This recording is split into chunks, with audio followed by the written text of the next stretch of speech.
Hello, everybody, and welcome to Chapter 12. Today, we are talking about promoting safety and health, and these are our learning outcomes. You can check them out. All right, so when we talk about organizational responsibility, the topic of workplace safety and health is really just paramount. It's not just from an ethical standpoint, but actually from a legal one as well. The Occupational Safety and Health Act, so the OSHA, if you've heard of that, right? Because it's something, that acronym is something we use often. The act, which was passed in 1970, what it does is it formalized what had long been a moral obligation. So ensuring that every employee returns home as safe and as healthy as they arrived. Before OSHA, workplace injuries and fatalities were far from being just common. They were just often ignored by employers as well. So today, that law creates this enforceable standards that protect lives. And now businesses, they often perceive compliance as a cost, but it's important to flip the narrative. A safe work environment, it reduces absenteeism, it increases productivity, and it enhances employees' morale. So it's not just about avoiding lawsuits or fines, it's actually about fostering a culture of respect and care. So in a competitive labor market, organizing or organizations that prioritize safety, they earn trust, they reduce turnover, and they attract better talents.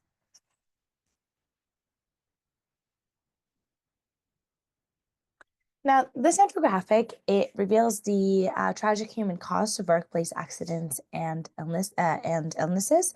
So nearly about 11 workers die on the job every day in the US, and translating that to around 4,000 deaths annually. So behind each number is a human being, a family, a community impacted by an entire preventable event. Now, these statistics are not just a call to action, they're actually more of this indictment of complacency. And so you've got 4.7 million workers that are injured annually, and over 480,000 suffer from work-related illnesses. Think about that. So about 13,000 people are harmed just by going to work. It doesn't just cost money, it costs morale.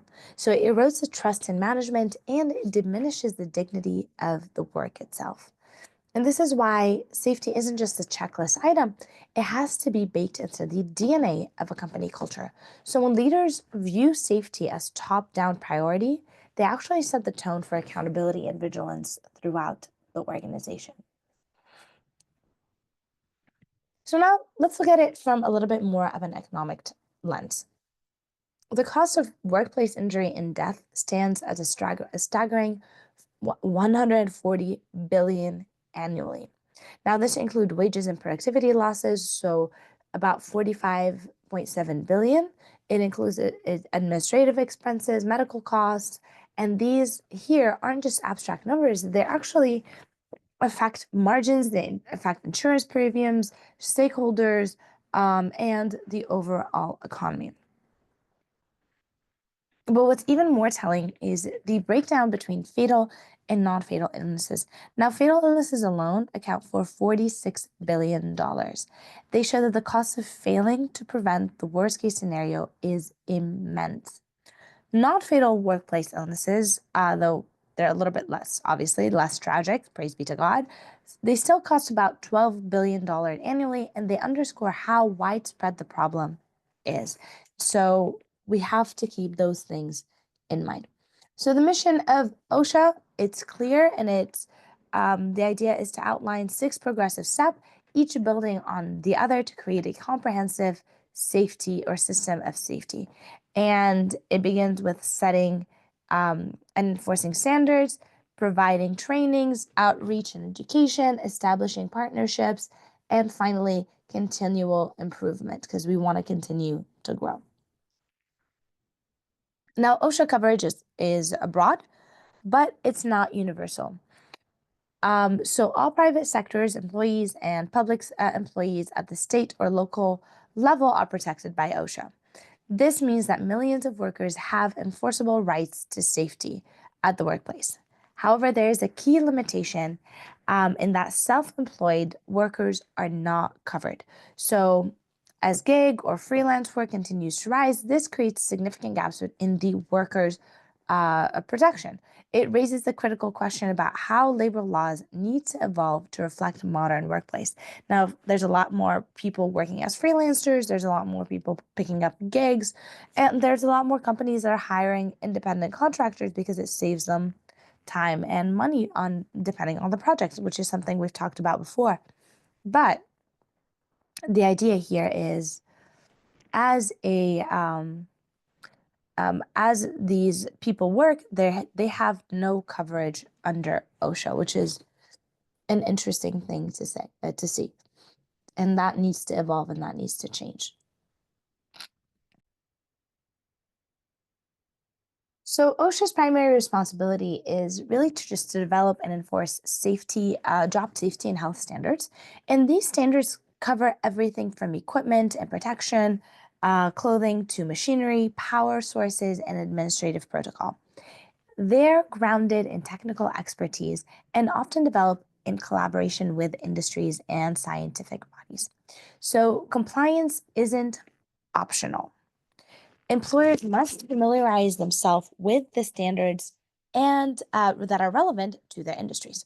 And so ignorance is not a defense.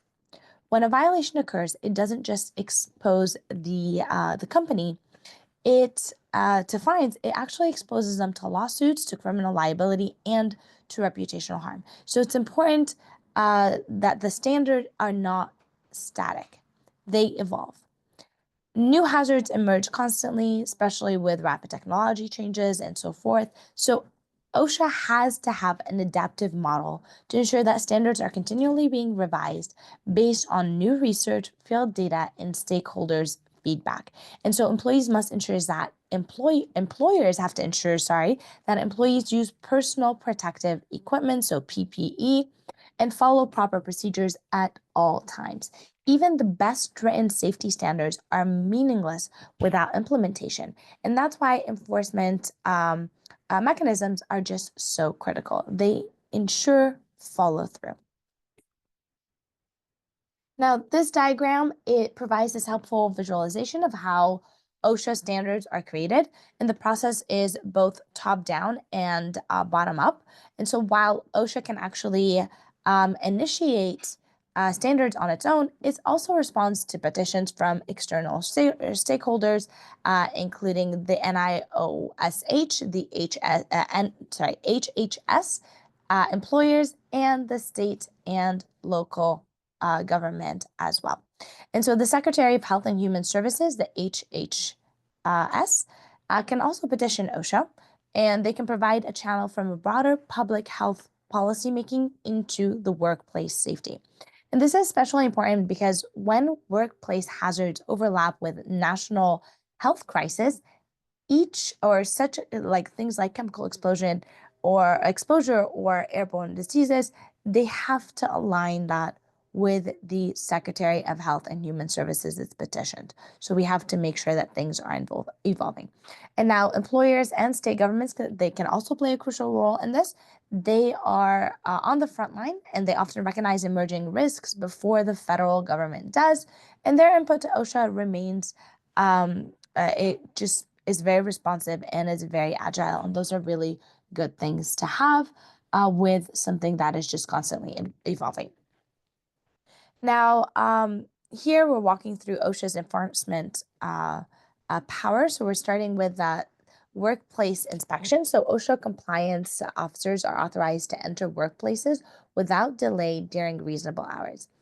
This ensures that inspections are unannounced and they're more likely to reflect the actual condition of daily operations. Now, inspections are not limited by accidents or complaints.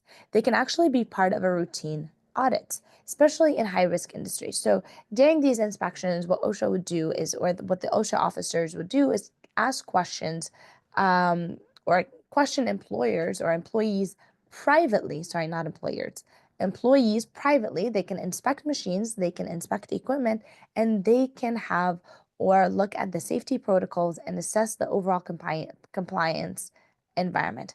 Now, importantly, inspections must occur within reasonable limits, so protecting the businesses from abuse while ensuring the effective oversight.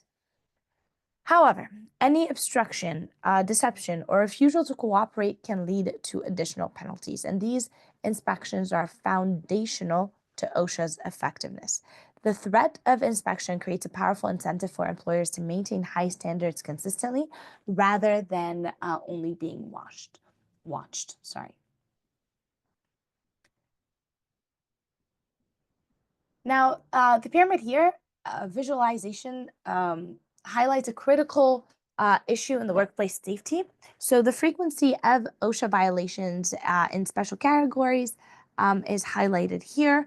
And so we see that topping the list is the fall protection, especially in construction. This is not surprising. Obviously, working at height is inherently dangerous, and lack of proper safety harnesses, guardrails, or even training can result in immediate and often fatal consequences. And so there has to be clear regulations. And despite the OSHA regulations, this area continues to be neglected, mainly because it's like, it's okay. Like there's this attitude of, it's okay, I could just do it. But the employers should not tolerate that kind of willingness, even though it's very kind of the person saying it, right? It's okay, I'll just do it. That should not be tolerated by the by the employers. So the next one we have is hazard communication, which refers to labeling and documentation of hazardous chemical. And this standard is often frequently violated. This is usually due to poor training or lack of updated safety data sheets. And then what this tells us is actually that many companies are not effectively educating workers on the danger that they may encounter daily. Scaffolding is another one. Respiratory protection, control of hazardous energy. They're typically high on the list as well. Um, the lower half of the pyramids, you include powered industrial trucks like forklifts, ladders, machinery, electrical wiring, and so forth. These issues speak to equipment related risks more so than anything else, and they're often assumed to be routine but pose serious threats when neglected. So many of these violations are tied to maintenance and operational complacency.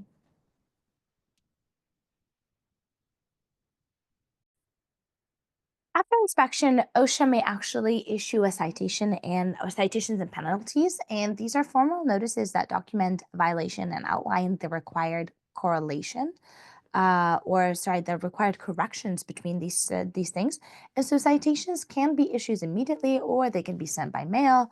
And that allows for flexibility in enforcement while maintaining due process. Now, each citation details the standards that was violated, the nature of the violation, and the timeline for connection. And this is critical because OSHA doesn't just punish, it provides a path for correction.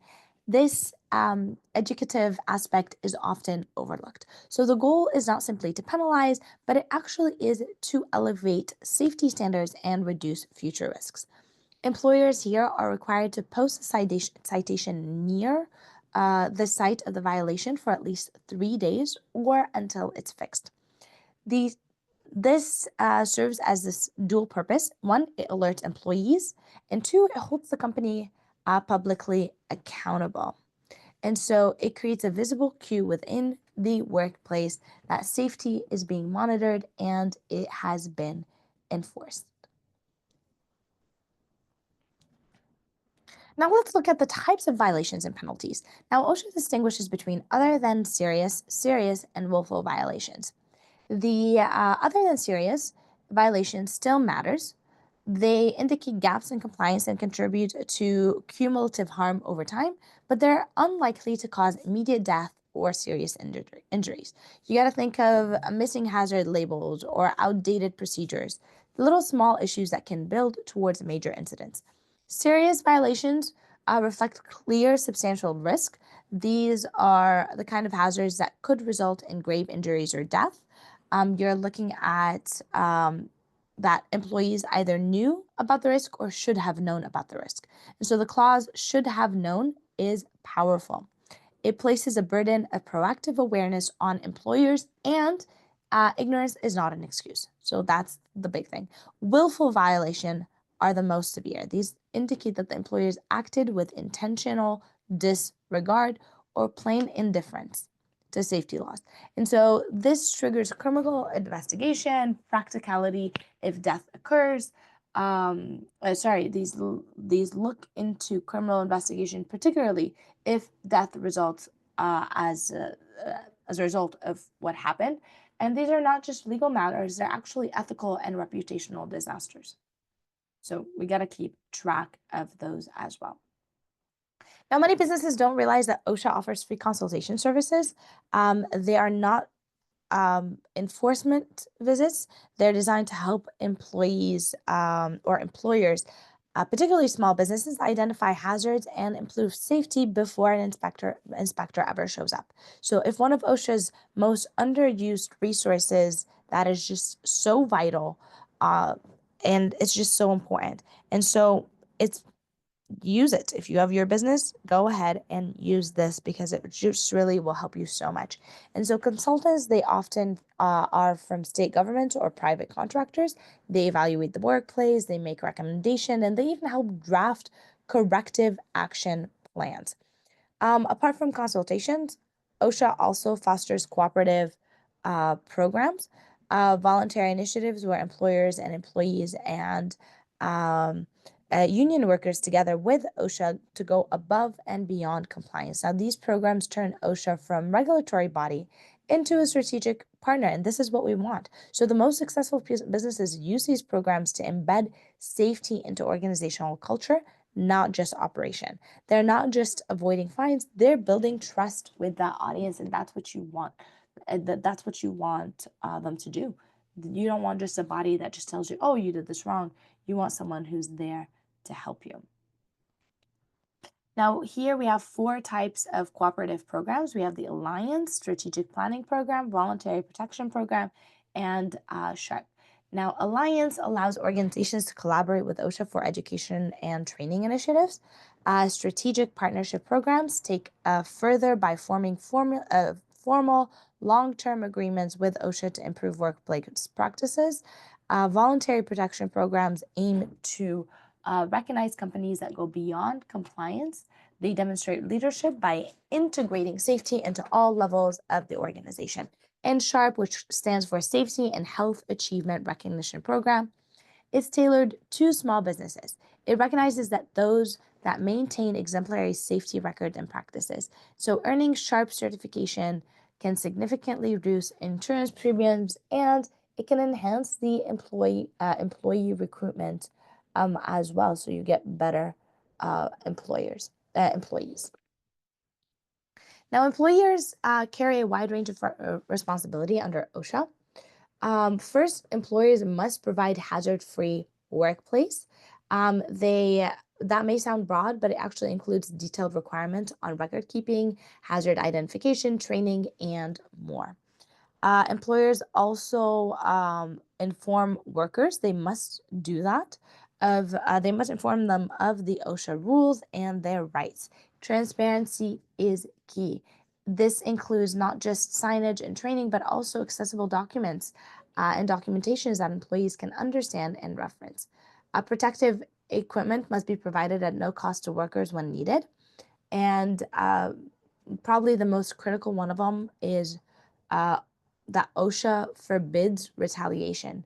So employers cannot punish workers who file complaints, report unsafe conditions, or refuse dangerous risk. This creates a culture where speaking up is not just allowed, it's actually protected.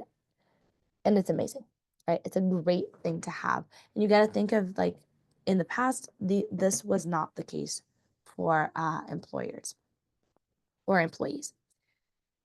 Employees too have responsibilities. They must comply with applicable standards. They also must report hazardous conditions. They have the right to refuse to work in dangerous work without fear of retaliation. And another key right is access to information. right to know laws requires that the workers are informed about hazardous chemical when they may be handled. And so, very important stuff as well. Now, the HR department plays a critical role often um, in workplace safety. So, HR is this hub where policy, training, compliance, and culture intersect. And this is what we've talked about before, but they're not just administrative support, they're actually safety strategists. So, HR is typically um, tasked with maintaining OSHA records, which is essential for both compliance and operational rights. Now, these records reveal patterns, frequent injuries in departments, and recurring hazards and training gaps as well.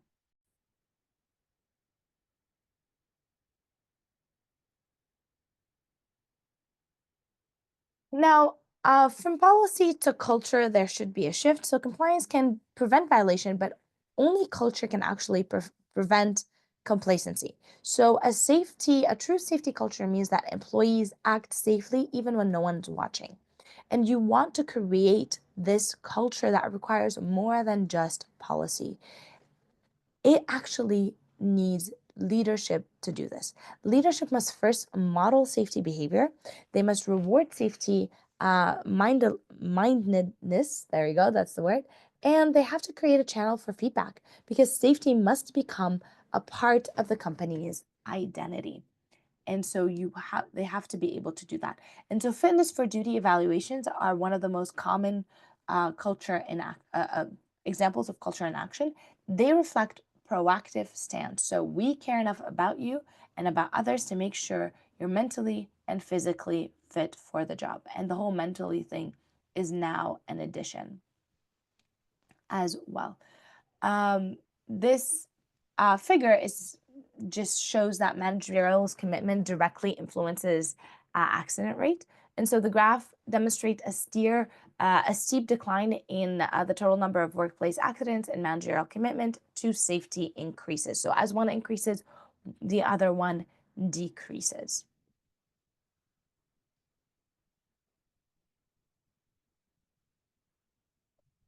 Now, enforcement of safety rules are not just about punishing infractions, it's about creating safety curious environment. So where everyone knows what's expected as well. And so what we have here is firms communicate with these rules in various formats. So you're looking through supervision, signage, bulletin boards, and employee handbooks. Essentially, there's multiple touch points where people are seeing the same message over and over and again. And as they're seeing the same message over and over again, it becomes clear to them that this is not something that is just followed by rules. It's actually something that is there because the company um, values safety, and this is important as well. Mhm.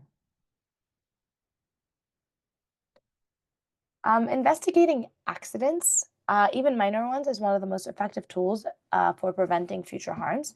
And this process isn't about blame, it's actually about discovery. That's the hope. Every incident reveals weakness in training and design and communication, or even in enforcement. And so, by exploring the root cause, organizations can actually fix the system rather than just the symptoms. And involving both the supervisor and members of safety committee ensures that multiple perspectives are considered. Now, OSHA requirement for maintaining records applies to employers with 11 or more employees, and it's not optional. These records serve as vital internal audit mechanisms and compliance measures. They actually help identify patterns, track the effectiveness or of interventions, and signal transparency to regulators. Form 300, for example, the log recordable injuries, becomes essential for organizational document. Every recordable case, death, time of work, restricted duty, or medical treatment beyond first aid must be documented. And we have to keep those on record as well. Oh, there's that one. Okay. And so, hmm, one second. Okay. So essentially, this is the Form 300 that we are just talking about. And so documentation here is not just a paperwork, it actually is risk intelligence. So it helps companies proactively manage liability and refine their safety practices based on real data. So smart organizations don't just fill out the form, they actually analyze them. They look at the data, they understand it, what happened, where's the weakness, what's going on, and how can we move forward beyond that. This flowchart actually simplifies the critical decision-making process in determining when an injury or an illness must be recorded. So you could take a closer look at that. The process begins with key filters. Did the incidents arise from a workplace accident or exposure? If yes, and it involves death, illness, or injury, it must be evaluated against recording criteria.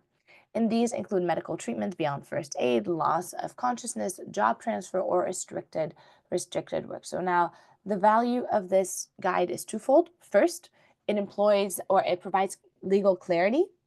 And second, it provides consistency. So different supervisors or department might interpret the incident differently. And so a standard helps make sure that that this is always followed the same way it needs to be. All right.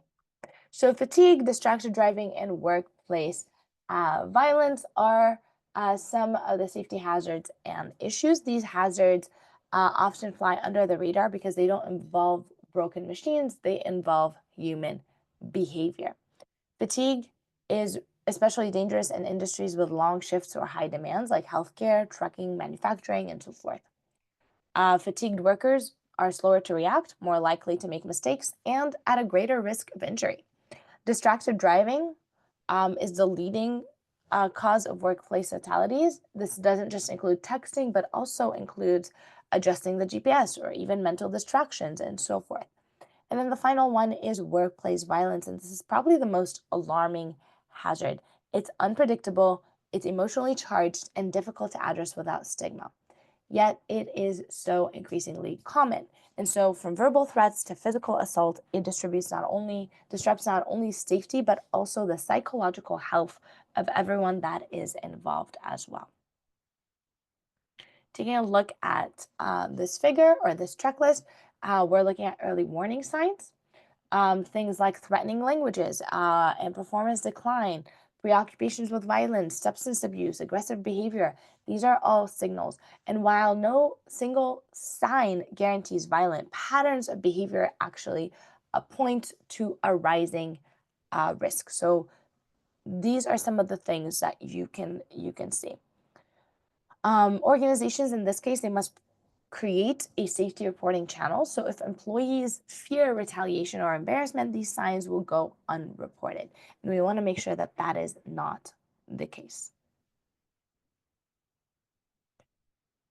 Now, workplace emergencies aren't limited to fires or floods. They include any foreseen events that threaten people, property, or operations. That includes natural disaster, industrial accidents, or acts of violence or terrorism. Emergencies require both response and preparedness. OSHA mandates that organizations develop emergency action plan. They are living documents that outline rules, routes, communication procedures, and coordination with local responders. The emergency type listed, so fires, explosion, gas leaks, radiological exposure, demand different strategies but share common theme. They escalate quickly. So speed, clarity, and coordination are everything in this case.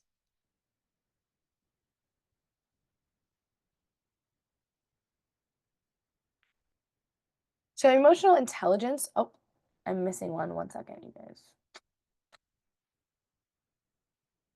Mhm. Now, crisis management team is a team of people that constantly work on this as well to make sure that they um, I apologize for the stop. Okay, anyway, so these teams are not just an afterthought, they're actually a strategic necessity. Composed of both hourly and managerial employees, their diversity in rank ensures that crisis response is informed by a comprehensive on the ground understanding of the operations. And so the role of HR in this case, in conjunction with these team, is critical. What HR does is that it brings the system level view of the table, understanding human dynamics, stress points, and legal compliances in a way that operational managers may overlook. Now, this collaborative approach is to initial risk assessment ensures that physical, psychological, and organizational risks are captured early and holistically. Once the risks are identified, the next step is to develop emergency action plan. And this isn't just again about fire drills and exercise, it's about crafting protocols for cyber attacks, for natural disasters, for violent incidences and reputation crisis.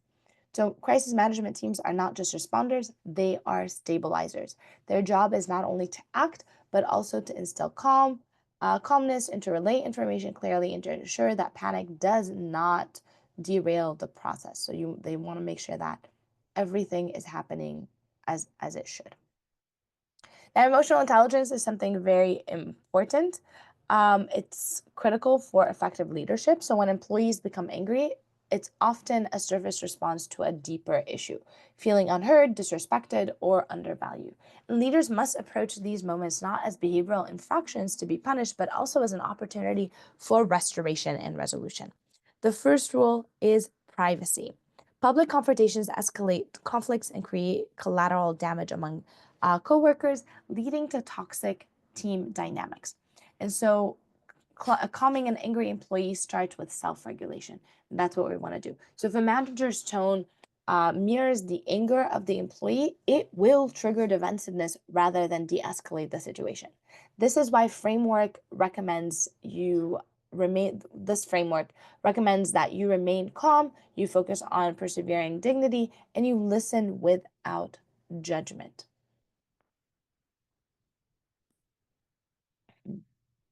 So, health hazards are also stealthy, and they rarely show up in the form of one catastrophic event. Instead, what they do most of the time is they occur over time. So, inorganic strain from poor workstation designs, respiratory issues from undetected air contaminants, or psychological strain from relentless stress. They're usually just hiding in plain sight, and they kind of creep up on you. And you have to be, unless you're checking for them, you don't necessarily see them. A well run ergonomic program is not about the chair and the keyboard, it's about organizational intelligence and employee centered design. Notice that the first step here is listed as provide notice and training. This reflects a key business principle, so knowledge precedes behavior. If employees aren't aware of risks and don't know how to mitigate them, no amount of ergonomic furniture would protect them. The second step maybe conduct pre-injury hazard assessment, so show the proactive nature of successful program. Risk prevention, not just risk response, is the mark of operational maturity.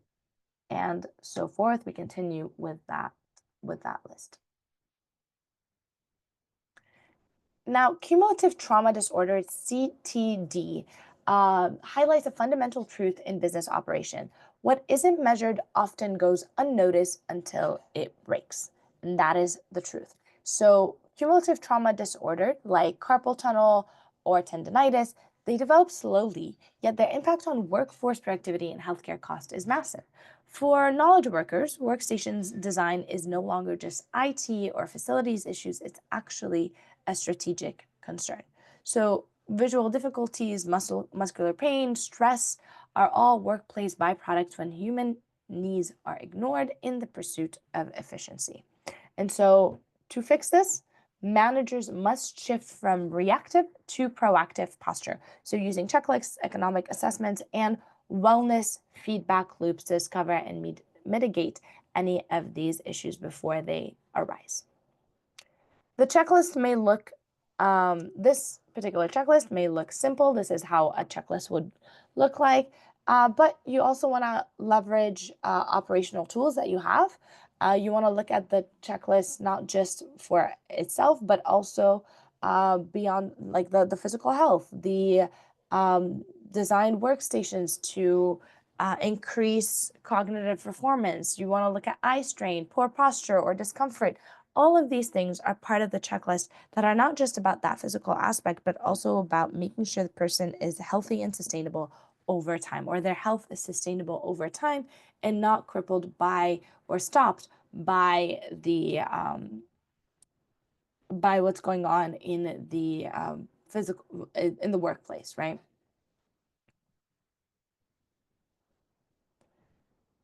Mhm. So hazard and issues, all hazardous chemical have to be they have to be labeled. There's no other way around that. It's a very important to do that. These hazards can actually stem from substance use in manufacturing, cleaning agents, maintenance products, or any industrial process that involves volatile or toxic components. They have to be labeled. Now, material safety data checklist plays a pivotal role in a company's hazard communication program. And these documents, um, they are very important because they consolidate all critical data on a substance in standardized format, and they ensure that every employee, manager, and even emergency responder knows how to handle the material and what to do in the event of the incident. So they must include all of the following that you see. So the name of the chemical, the risks, safety handling, personal protective equipment needed, first aid in the event of an accident, and information identifying the manufacturer as well, so that you can, in case of an emergency, they can reach out to them. All right, so um, in modern workplace, addressing emotional psychological health is not just a just needed, it's a moral imperative. It's actually a strategic business decision as well. Now, depression, for instance, is one of the leading causes of loss of productivity globally. So when employees is experiencing depression, it doesn't just affect their output, it impacts decision making, collaboration, innovation, and absenteeism. And so there is a staggering 20 billion annual cost tied to some of these as well. Alcohol abuse reflects more than just direct losses. It includes absenteeism, presenteeism, so showing up but underperforming, healthcare costs, accidents, and even legal liabilities as a result of stress as well. All right. So, what are some of the things that cause stress? Um, High effort, high demand, low control, low reward. All of these contribute to stress in the workplace. So, crisis management team as well. All right, sorry, I'm so sorry.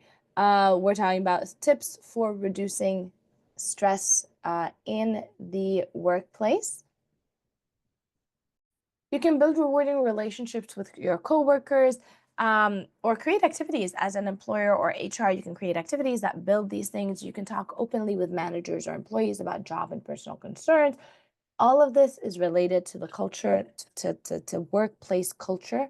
And it's a very, very important to create a place where you can do that, where employees can do that. You want to. Set realistic deadlines, negotiate reasonable deadlines with managers. All of these things, they help prevent stress in the workplace, and you can take a closer look at that as well. And we talked a little bit more about depression earlier. Alcohol abuse, again, $20 million goes towards alcoholism. Drug abuse, also a major issue that needs to be addressed as well. All right, my friends, that is it for today. Thank you so much for listening. If you have any questions, please let me know, and I will be with you in the next one. Bye for now.